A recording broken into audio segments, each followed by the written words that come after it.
Palavra da Verdade, com Hernandes Dias Lopes. Abra sua Bíblia comigo, por favor. No livro de Apocalipse, capítulo 1.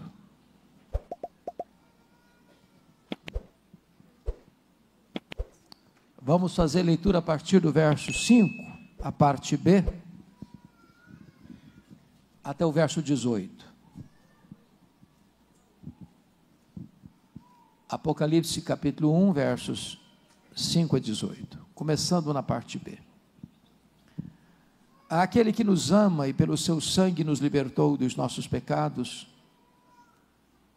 e nos constituiu reino, sacerdotes para o seu Deus e Pai, a Ele a glória e o domínio pelos séculos dos séculos. Amém. Eis que vem com as nuvens e todo olho o verá, até quantos o traspassaram. E todas as tribos da terra se lamentarão sobre ele, certamente. Amém. Eu sou o Alfa e o Ômega, diz o Senhor Deus, aquele que é, que era e que há de vir, o Todo-Poderoso. Eu, João, irmão vosso e companheiro na tribulação, no reino e na perseverança, em Jesus achei-me na ilha chamada Patmos por causa da palavra de Deus e do testemunho de Jesus. Achei-me em espírito no dia do Senhor e ouvi por detrás de mim grande voz como de trombeta dizendo: o que vês escreve em livro e manda às 7 igrejas: Éfeso, Esmirna, Pérgamo, Tiatira, Sardes, Filadélfia e Laodiceia. Voltei-me para ver quem falava comigo, e voltado vi 7 candeeiros de ouro, e no meio dos candeeiros um semelhante a filho de homem, com vestes talares, e cingido à altura do peito, com a cinta de ouro. A sua cabeça e cabelos eram brancos como alva lã, como neve, os olhos como chama de fogo, os pés semelhante ao bronze polido, como que refinado numa fornalha, a voz como voz de muitas águas. Tinha na mão direita 7 estrelas, e da boca saía-lhe uma afiada espada de 2 gumes. O seu rosto brilhava como o sol na sua força. Quando o vi, caí a seus pés como morto. Porém ele pôs sobre mim a mão direita, dizendo: não temas, eu sou o primeiro e o último, e aquele que vive. Estive morto, mas eis que estou vivo pelos séculos dos séculos, e tenho as chaves da morte e do inferno. Amém. Meus amados, quando o apóstolo João escreveu estas palavras, já no final do 1º século, a igreja primitiva estava vivendo os seus dias mais difíceis, mais sombrios, mais dolorosos. Aliás, o 1º século foi marcado por muito sofrimento, e os cristãos foram presos, açoitados, torturados, queimados vivos, crucificados, jogados às feras. Poderíamos trazer à tona a história dos imperadores que governaram nesse 1º século, e muitos deles maltrataram cruelmente os cristãos. Poderíamos começar com César Augusto, que governou do ano 27 a.C. ao ano 14 depois de Cristo, período em que Jesus nasceu em Belém da Judéia. César Augusto foi sucedido por Tibério César, que governou do ano 14 ao ano 37 da era cristã, o imperador que governava o mundo quando Jesus morreu, ressuscitou e retornou ao céu. Tibério César foi sucedido por um dos homens mais cruéis da história, Calígula, que governou de 37 a 41 da era cristã. Calígula foi sucedido por Cláudio, que governou de 41 a 54, período em que houve uma grande fome no mundo e os judeus foram expulsos de Roma, o que oportunizou o apóstolo Paulo a fazer uma grande coleta nas igrejas gentílicas para remetê-las aos pobres da Judéia. Cláudio foi sucedido por Nero, o mais perverso imperador, o homem que incendiou Roma, o homem que crucificou os crentes, o homem que sentenciou a pena de morte o apóstolo Paulo e o apóstolo Pedro. Nero governou de 54 a 68. Sucedeu Nero, Vespasiano, que governa de 69 a 79, período em que Jerusalém foi cercada, tomada, destruída e o templo arrasado, e os judeus dispersos pelo mundo na mais longa diáspora de todos os tempos, desde o ano 70 a 14 de maio de 1948. No governo também de Vespasiano, exatamente no mesmo ano que Jerusalém foi tomada, no ano 70, foi inaugurado em Roma o Anfiteatro da Morte, o Coliseu Romano, onde numa festa de inauguração de 100 dias, mais de 10 mil cristãos foram mortos com requinte de crueldade. Vespasiano foi sucedido por Tito Flávio, que governa de 79 a 81, o mesmo homem que destruiu Jerusalém, agora domina o Império Romano. Tito Flávio foi sucedido por Domiciano, que governa de 81 a 96, sendo este o primeiro imperador da história a arrogar para si o título de Senhor e Deus. Foi este imperador que deportou o apóstolo João, então pastor em Éfeso, capital da Ásia Menor, para uma colônia penal, para a ilha vulcânica do Mar Egeu, para a ilha de Patmos. É digno de destaque que, a essas alturas, quando João escreve essas palavras, todos os outros apóstolos já estavam mortos, e mortos pelo viés do martírio. A intenção de Domiciano, certamente, era calar a voz do último apóstolo de Jesus, e jogar uma pá de cal na igreja tão sofrida. Mas é importante destacar, que quando os poderosos deste mundo pensam que eles estão no controle, eles estão errados.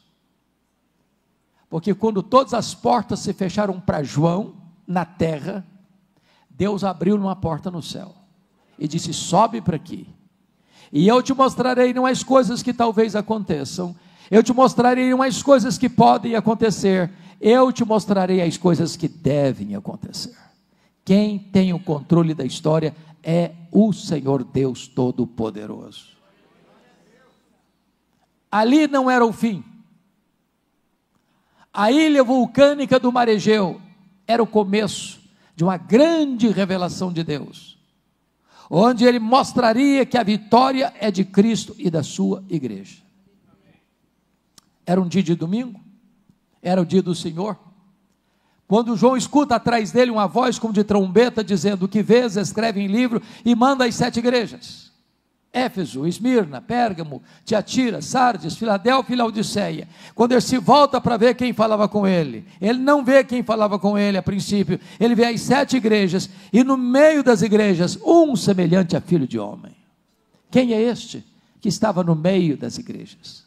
Quem é este que está aqui no meio desta igreja nesta noite? Esse é tudo em todos, tudo na história, tudo na eternidade, tudo na terra, tudo no céu, tudo na igreja, tudo no mundo, tudo no Antigo Testamento, tudo no Novo Testamento. Ele é o centro da Escritura. Ele é a semente da mulher, ele é o descendente de Abraão, ele é o cordeiro da Páscoa, ele é a coluna de nuvem, ele é a coluna de fogo, ele é o maná que caiu do céu, ele é a água que brotava da rocha, ele é simbolizado pelo tabernáculo, ele é simbolizado pela arca da aliança, ele é simbolizado pelo templo, ele é simbolizado pelas festas, ele é simbolizado pelos sacrifícios, tudo apontava para ele. Ele é o Cordeiro de Deus que tira o pecado do mundo, ele é o verbo que se fez carne, ele é aquele que andou por toda parte fazendo bem e libertando os oprimidos do diabo, ele é o pão da vida, a luz do mundo, a porta das ovelhas, o bom pastor, a ressurreição e a vida, o caminho, a verdade e a vida, a videira verdadeira. Ele é o alfa, ele é o ômega, ele é o princípio, ele é o fim, ele é o Senhor dos senhores, ele é o Rei dos reis. Este é Jesus a quem adoramos nesta noite. Eu quero destacar nesta noite 3 verdades. A primeira delas, nós vamos ver a grandeza incomparável da pessoa de Jesus. Em segundo lugar, nós vamos ver a grandeza incomparável da obra de Jesus. E em terceiro e último lugar, nós veremos as implicações dessas 2 verdades anteriores quem é Jesus e o que ele fez. Então notem comigo a primeira coisa a destacar está no verso 13. Está escrito: no meio dos candeeiros, um semelhante a filho de homem. Preste atenção que ele está no meio dos candeeiros, que retratam as 7 igrejas. Ele está ao mesmo tempo em Éfeso, ao mesmo tempo em Esmirna, ao mesmo tempo em Pérgamo, ao mesmo tempo em Tiatira, ao mesmo tempo em Sardes, ao mesmo tempo em Filadélfia, ao mesmo tempo em Laodiceia, ao mesmo tempo na igreja presbiteriana em Filadélfia de Sorocaba. Ele está aqui nesta noite. Ele é onipresente. Preciso concordar com o primeiro-ministro da Holanda, Abraham Kuyper, quando disse que neste universo de mais de 93 bilhões de anos-luz de diâmetro, não há um centímetro sequer onde Jesus não possa dizer: eu estou aqui, eu criei isso aqui, eu sou dono disso aqui. Ele está aqui nesta noite. Ele é onipresente. A segunda verdade está aí no versículo 14. A sua cabeça e cabelos eram brancos como a alva lã, como neve. O que isso significa? Significa que ele é eterno. Ele preexiste ao tempo, ele preexiste ao princípio, ele preexiste à criação, ele está fora do tempo, ele está além do tempo, ele está dentro do tempo, ele é transcendente, ele é imanente, ele é imanente. Ele não foi criado porque é o Criador, ele não passou a existir porque é o Pai da eternidade. Na verdade, a Bíblia diz: de eternidade a eternidade, tu és Deus. Ele é eterno. Ele não fica obsoleto, arcaico, ultrapassado. Ele é imutavelmente o mesmo, eternamente o mesmo. Terceiro, o verso 14 ainda diz: os olhos como chama de fogo. E o que significa isso, os olhos como chama de fogo? Significa que ele é onisciente, ele tudo vê, tudo conhece, a todo sonda. Não há nada que escape ao seu conhecimento. Ele conhece o revelado e conhece o oculto, ele conhece o conhecido e o incognoscível. Ele conhece o que os homens sabem e o que os homens ainda não sabem. Ele detém todo o saber. Nele reside todo o tesouro da sabedoria. É por isso que ele caminha entre as igrejas e vai repetindo e repetindo: eu conheço, eu conheço, eu conheço, eu conheço, eu conheço, eu conheço, eu conheço, eu conheço as tuas obras, eu conheço a tua tribulação, eu conheço a tua pobreza, eu conheço o lugar onde tu habitas. Ele conhece o seu nome, ele conhece o seu endereço, ele conhece o seu passado, ele conhece o seu presente, ele conhece o seu futuro, ele conhece as suas lágrimas, ele conhece as suas dores, ele conhece os seus dramas, ele conhece as suas angústias, ele conhece você por dentro e por fora, e apesar de conhecer você, ele ama você com amor eterno. Mas notem, versículo 15 diz: os pés semelhante a bronze polido, como que refinado numa fornalha. O que esta imagem descrita significa? Significa que ele é onipotente. E significa que ninguém desbanca Jesus, ninguém intimida Jesus, ninguém deslustra a glória de Jesus, ninguém derrota Jesus. Jesus nunca ficou acuado, com medo, inseguro, correndo risco de ser desbancado e derrotado. Alguns homens, do topo da sua arrogância tola, tentam desbancar Jesus, humilhar Jesus, derrotar Jesus. Mais recentemente, o patrono dos agnósticos da Inglaterra,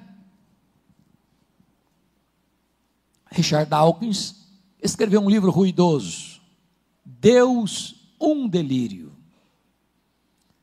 Em alguns círculos acadêmicos, se rasgava a cara em ruidosas gargalhadas, dizendo: agora a Bíblia está desbancada, agora está desacreditada, agora ninguém mais vai acreditar nesse livro, agora Jesus perdeu a sua supremacia. E eu pergunto a vocês: onde está o livro Deus, um delírio? Nem na promoção ninguém compra mais. E a Bíblia continua sendo traduzida, impressa e distribuída aos milhões. E Jesus continua no trono, poderoso e sobranceiro. O Carnaval Brasileiro de 2025 fez apologia ao diabo na maioria das escolas de samba. Pensando com isso que vai destronar Jesus. Há alguns anos em São Paulo, uma escola de samba ensinou o diabo arrastando Jesus pelos cabelos rua fora, como se isso pudesse atingir Jesus. A sensação que eu tenho é do Salmo 2, é que lá de cima ele olha essa cena e ri da tolice humana, porque é Ele quem dá a vida, é Ele quem tira a vida, Ele é quem exalta, Ele quem humilha, Ele quem põe no trono e Ele quem faz apiar do trono. Ele é o todo-poderoso Deus que tem as rédeas da história em suas mãos. Ele é onipotente e Ele vai colocar debaixo dos seus pés todos os seus inimigos. Ele vai lançar no lago do fogo o anticristo, o falso profeta, o diabo, a morte, o inferno e todos aqueles cujos nomes não estão escritos no livro da vida. Mas tem mais. Veja comigo o versículo 15, que diz que a voz é como voz de muitas águas.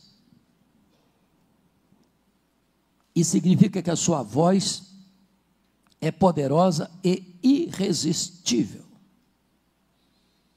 A sua voz é tão poderosa, meus irmãos, que a Bíblia diz que Ele criou todas as coisas pela palavra do seu poder. Sem matéria preexistente, do nada, Ele tudo fez. Ele dá uma ordem e o sol para. Ele dá uma ordem e as estrelas aparecem. Ele dá uma ordem e o vento cessa. Ele dá uma ordem e o mar se acalma. Ele dá uma ordem e a doença tem que ir embora. Ele dá uma ordem e os demônios têm que bater em retirada. Ele dá uma ordem e os anjos saem para obedecê-lo. A sua voz é poderosa e essa voz está ecoando aqui nesta noite, a voz do Evangelho, a voz da sua palavra. Mas notem comigo, o versículo 16, diz que tinha na mão direita 7 estrelas, e da boca saía-lhe uma afiada espada de 2 gumes. O que significa, e da sua boca saiu uma espada afiada de 2 gumes? Significa que ele é o vencedor em todas as batalhas. Jesus nunca perdeu uma batalha. E quando nós remetemos ao futuro e tratamos daquela batalha final chamada de Armagedon, alguns pensam que é uma região geográfica da Galileia, que você avista do Monte do Precipício em Nazaré, e nações poderosas se reunindo ali, com armas pesadas, com tanques de guerra, com armas de destruição. Mas na verdade, nessa batalha final, a única arma que vai ser acionada é a espada afiada de 2 gumes que sai da boca de Jesus. Ele vai matar o anticristo com o sopro da sua boca, com a manifestação da sua vinda. Ele não precisa do braço da carne para dar-lhe vitória. Ele é o vencedor em todas as batalhas. Ele é irresistível. Ele é poderoso. Mas ainda notem comigo no versículo 16, que o seu rosto brilhava como o sol na sua força. Ele é glorioso. E o Cristo que João está vendo aqui em Pátimos não é o Cristo que ele viu no Getsemane, suando sangue, chorando, prostrado com o rosto em terra. O Cristo que ele está vendo aqui não é mais aquele Cristo esbordoado e cuspido do sinédrio judaico. O Cristo que João está vendo aqui não é mais aquele Cristo vilipendiado e espancado do pretório romano. Não é mais aquele Cristo que caminha em zangue pelas ruas de Jerusalém, sob os apupos e vaias de uma multidão ensandecida. O Cristo que João está vendo aqui não é aquele Cristo suspenso entre a terra e os céus, pregado daquele leito maldito. Não, o Cristo que João está vendo aqui é o Cristo vitorioso, é o Cristo glorioso. Seus cabelos são brancos como a neve, os seus olhos são como chamas de fogo, os seus pés como de bronze polido, a sua voz é de como muitas águas, e ele segura a igreja em suas mãos, e o seu rosto brilha como o sol na sua força. Ele é o Cristo glorioso. Mas notem,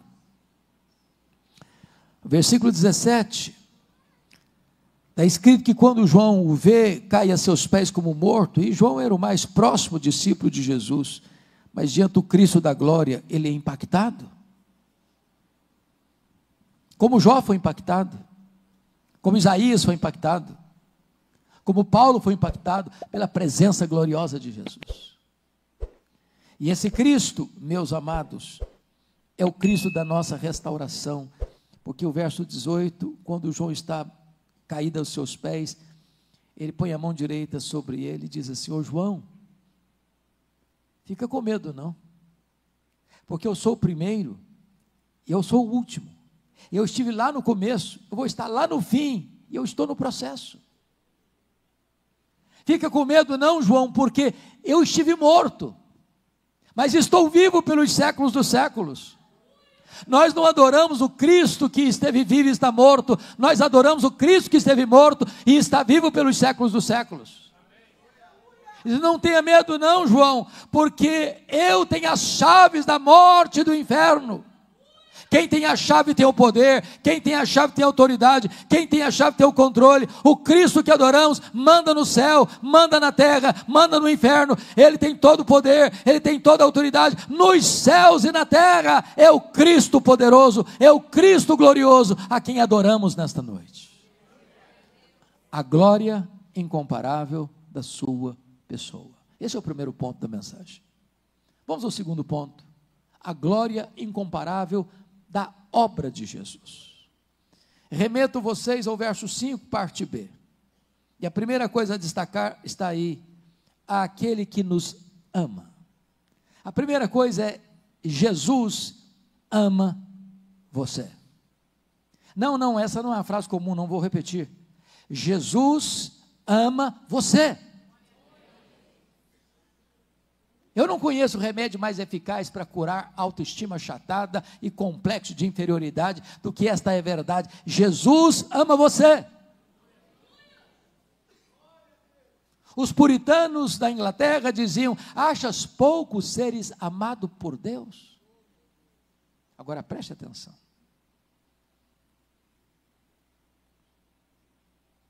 Às vezes, as pessoas nos amam porque elas não nos conhecem totalmente.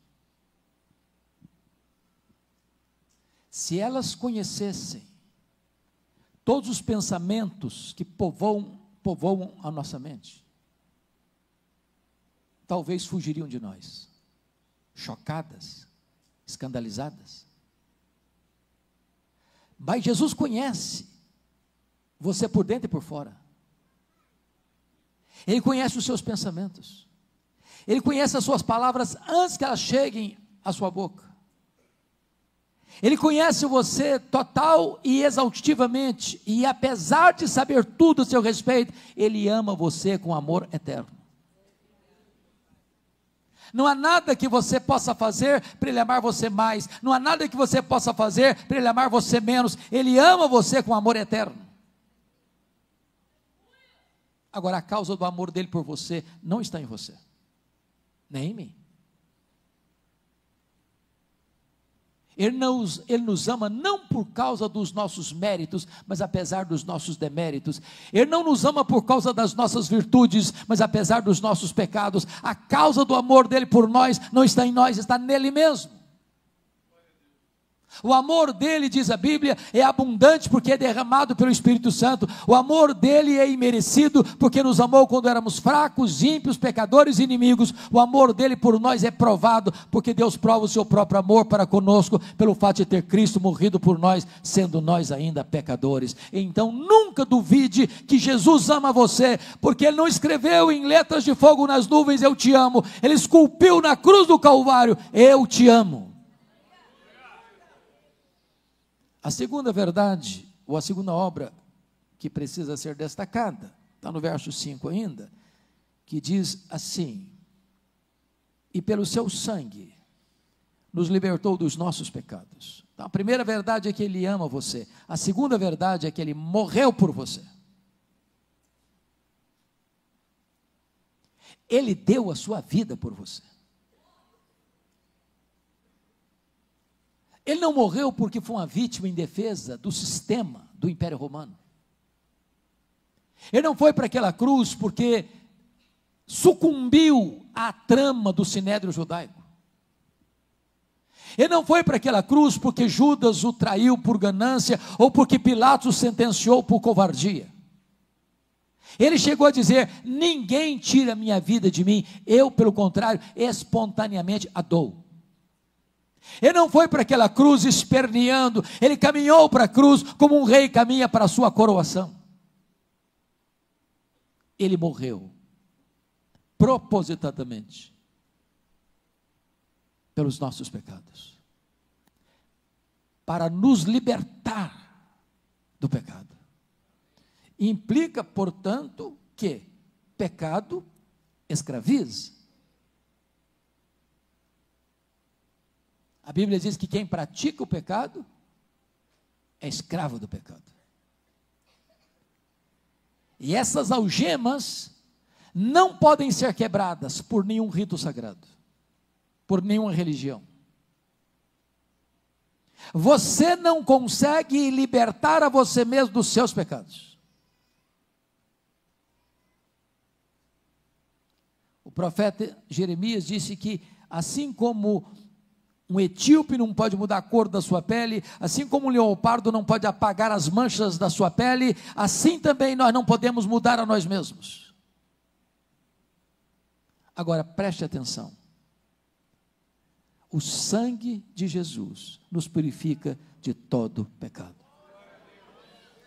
Não tem nenhum divã de um psicanalista, por mais perito que ele seja,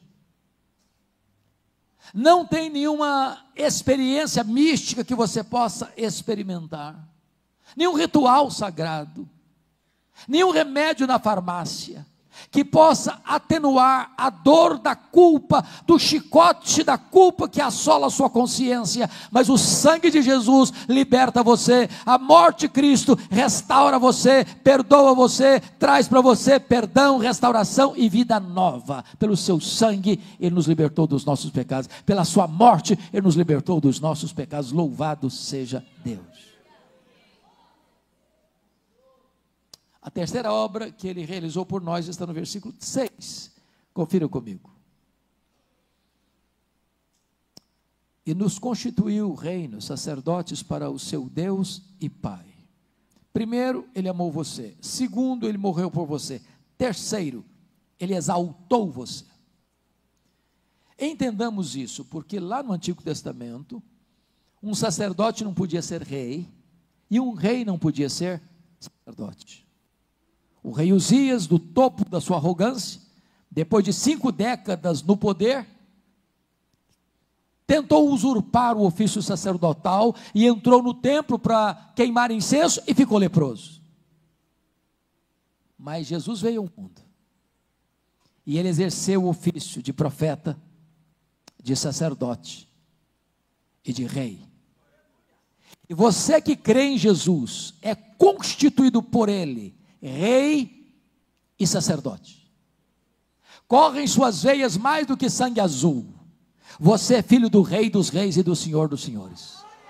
O véu do templo foi rasgado de alto a baixo, e agora você não precisa de que alguém apresente você, que represente você. Agora você não precisa de um guru espiritual, agora você tem livre acesso à presença de Deus. Você pode entrar na sala do trono a hora que você quiser, no dia que você quiser, onde você estiver, como você estiver, porque a sala do trono está franqueada para você, porque agora você é sacerdote, agora você é rei, você tem um sacerdócio real, conectado com Deus.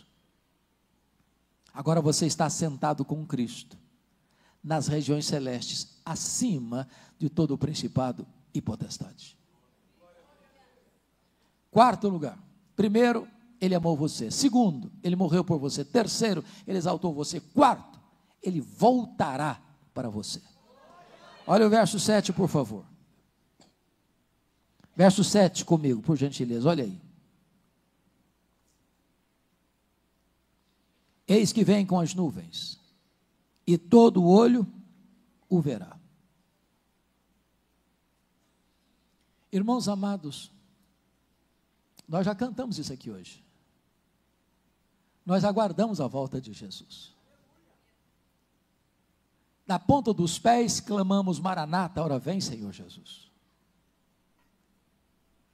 Aqui está, amados, a acrópole da nossa esperança, o pináculo da nossa fé, a consumação da nossa redenção. Jesus voltará.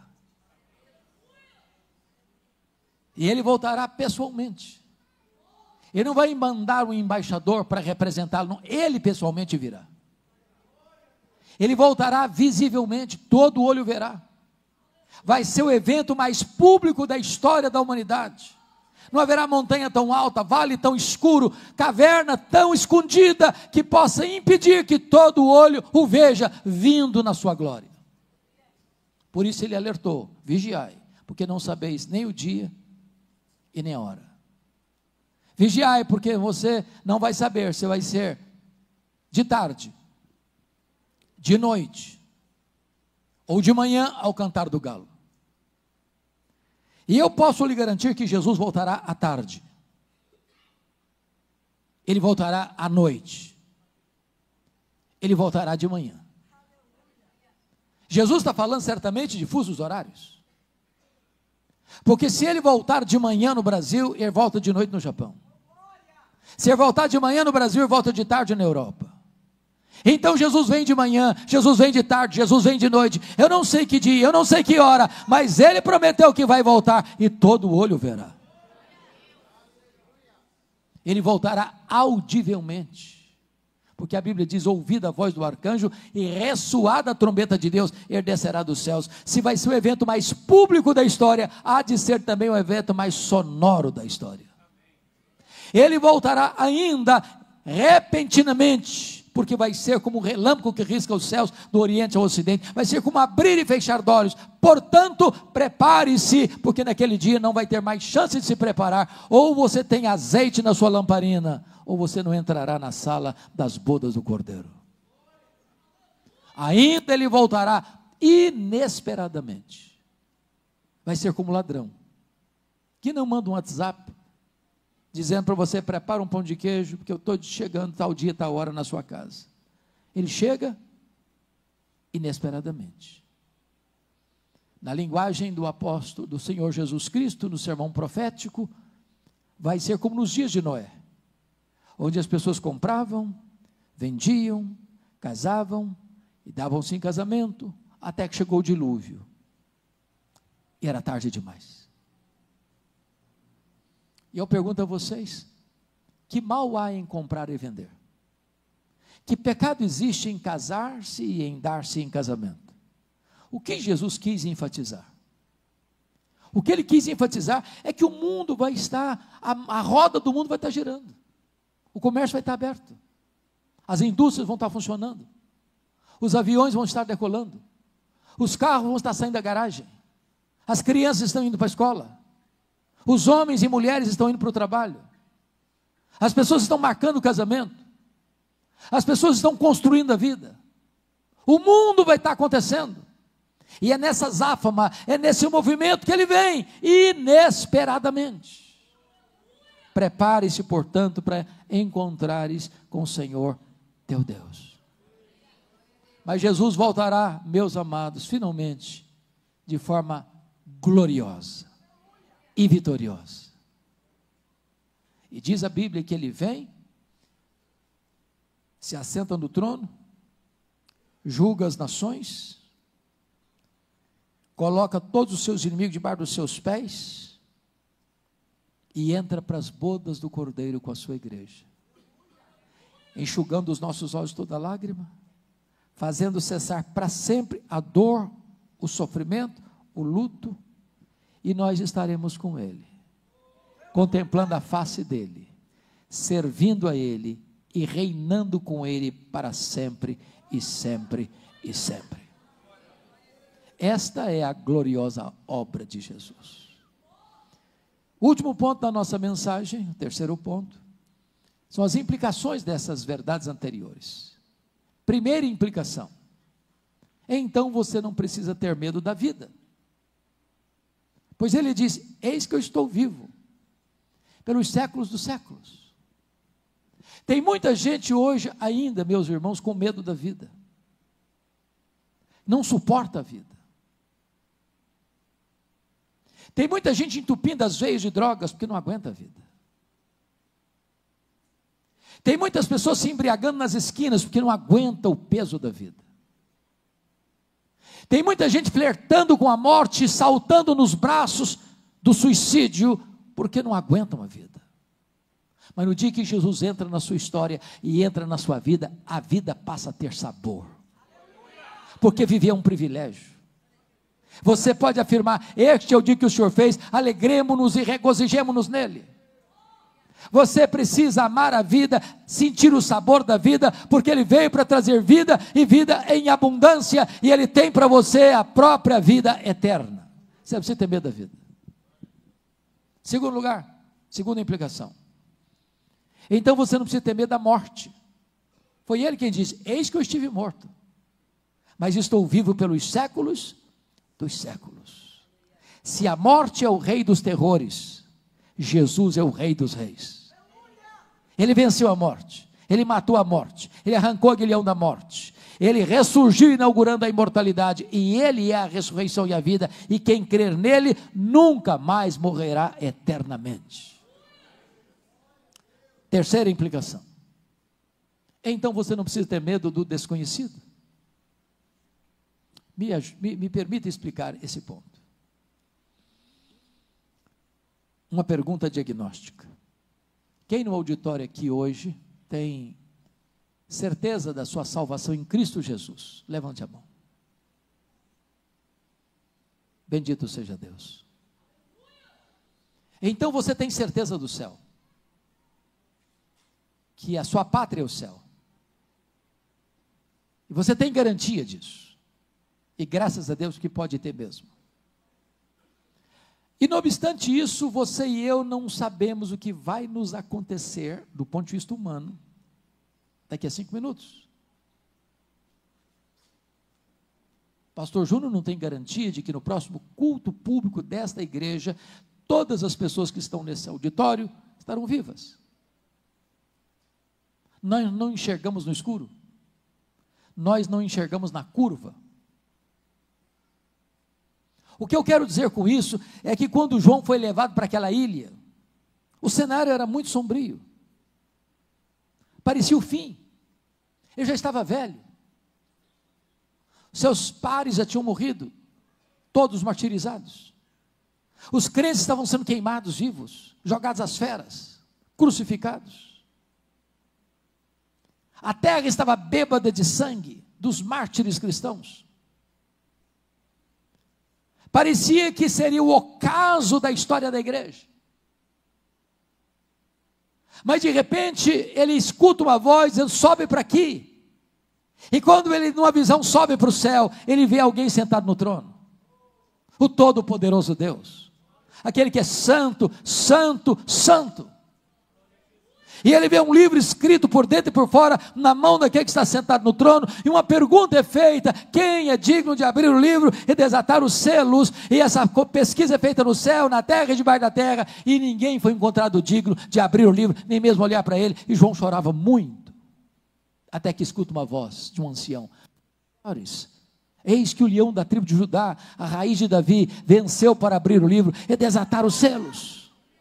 E então Jesus, o leão da tribo de Judá, o Cordeiro de Deus, que morreu para comprar com seu sangue os que procedem de toda tribo, raça, povo, língua e nação, tomou o livro, abriu os seus selos, as trombetas foram tocadas, o quarteto do mal se levanta, as taças da ira de Deus são derramadas, o quarteto do mal é quebrado e derrotado, e o Cordeiro de Deus, Jesus, o Verbo eterno, vem com grande glória e poder para julgar as nações, para vencer os inimigos e para reinar com a sua igreja. O desconhecido para João era conhecido de Deus. O que você não conhece, Deus conhece, e Ele está com você nas curvas da história, nas noites escuras da história. Você não precisa ter medo do desconhecido, porque Jesus está dentro do desconhecido. Finalmente, você não precisa ter medo da eternidade, porque Ele diz: eis que eu estou vivo pelos séculos dos séculos.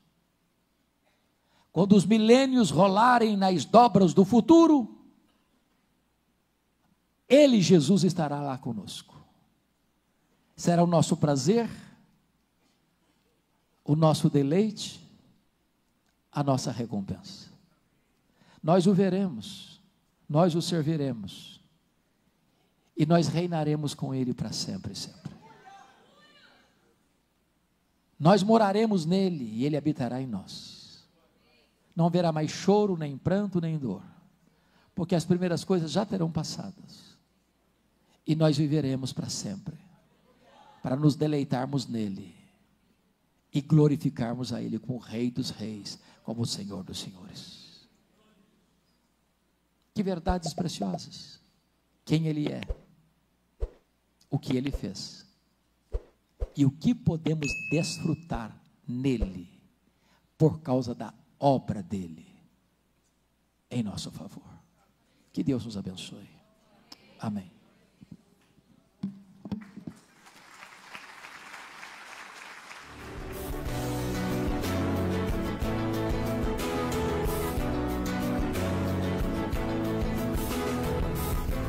Palavra da Verdade, com Hernandes Dias Lopes.